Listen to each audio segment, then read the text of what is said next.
আসসালামু আলাইকুম। আজকে রাতে ভারত পাকিস্তানের বেশ কয়েকটি জায়গায় বিমান হামলা করে। বিমান হামলার সাথে সাথে তারা ভারত থেকে পাকিস্তানি বিভিন্ন মাদ্রাসা এবং কি মসজিদ টার্গেট করে সেখানে মিসাইল হামলা পরিচালনা করে। ভারতের এই হামলার প্রধান টার্গেট ছিল পাকিস্তানের মসজিদ এবং কি মাদ্রাসা। এই হামলায় এখনো পর্যন্ত 8 জন নিহত এবং কি 20 জনের অধিক লোক আহত হয়েছে।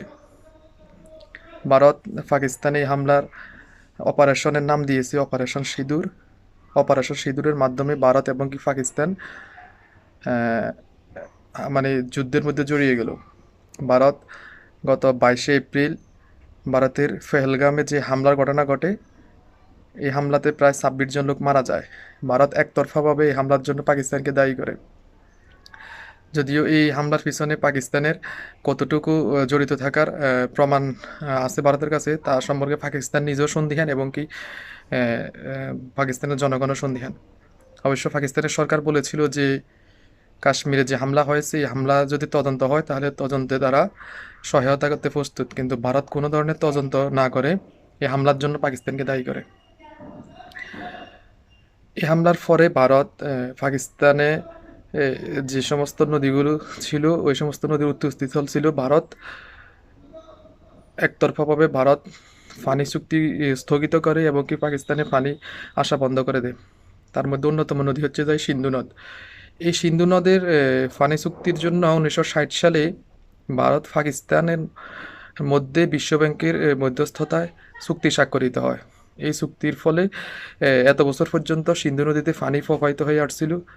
মোদী সরকার ক্ষমতা আসার পর থেকেই বিভিন্নভাবে সে তালবাহনা করতেছে যে কিভাবে সিন্ধু নদী সহ আরও বেশ যে কয়েকটা নদী আছে এগুলোর পানি বন্ধ করে দেওয়া যায়। তো বিভিন্ন ধরনের ইস্যু এর আগে তৈরি করা হয়েছিল, ওইগুলোতে সফলতা ভারত তেমন একটা পায় নাই, কিন্তু কাশ্মীর এই হামলার পরে তারা এই পদক্ষেপ নিতে বাধ্য হয় আর কি। বাধ্য না, এই পদক্ষেপ তারা নেয়। মনে করা হয় যে এই পদক্ষেপগুলো ভারত আগে থেকে নির্ধারণ করে রেখেছিল এবং কি কাশ্মীরে একটা হামলার নাটক মঞ্চস্থ করে তড়িঘড়ি করে এগুলো বন্ধ করে দেয়। না হলে একটা জায়গাতে হামলা হয়েছে, চুক্তিগুলো আসলে বড় ধরনের চুক্তি। হামলার পরে ভারত কোনো ধরনের ইনভেস্টিগেশন করা ছাড়া কোনো ধরনের তদন্ত করা ছাড়া এগুলো কীভাবে বন্ধ করে দেয়। হামলার পরে ভারতের উচিত ছিল তদন্ত করা, কিন্তু সে তদন্ত করে নাই। এরপরে অনেক তো চুক্তি আছে, ওই সমস্ত চুক্তিগুলো বন্ধ না করে সে একতরফাভাবে এগুলো কেন বন্ধ করে দেয়? কারণ এগুলার মাধ্যমে সে পাকিস্তানকে একটা বার্তা দিতে চাইতেছে যে পাকিস্তান এখন অভ্যন্তরীণভাবে একটু দুর্বল অবস্থার মধ্যে আছে। কারণ পাকিস্তান এখন সেনাবাহিনী আর্থিক সংকটে আছে এবং কি পাকিস্তান অর্থনৈতিকভাবে একটু দুর্বল অবস্থার মধ্যে আছে। ভারত চাইতেছে এই সুযোগে পাকিস্তানে একটা আক্রমণ করে বা পাকিস্তানের সাথে উত্তেজনা পূর্ণ অবস্থায় গিয়ে কিছু হাসিল করার জন্য। তো এই পরিস্থিতিতে ওই দিক থেকে মোটামুটি ভারত কিছুটা হলেও সফল হয়েছে। আর আজকে যে হামলা, এই হামলাতে এখনো পর্যন্ত পাকিস্তানের সেনাবাহিনী দাবি করতেছে যে তারা ভারতের 5টা যুদ্ধ বিমান ভূপাতিত করেছে। তার মধ্যে ফ্রান্সের নির্মিত 3টি রাফায়েল যুদ্ধ বিমান, রাশিয়ার নির্মিত সু-30 এবং কি মিগ-29 ভূপাতিত করেছে। এর মধ্যে তারা ভারতের কাশ্মীর সীমান্তে ভারতের হেলিকপ্টার ভূপাতিত করার খবর পাওয়া যাচ্ছে, এমনকি ভারতের ড্রোনও পাকিস্তান সেনাবাহিনী গুলি করে ভূপাতিত করেছে।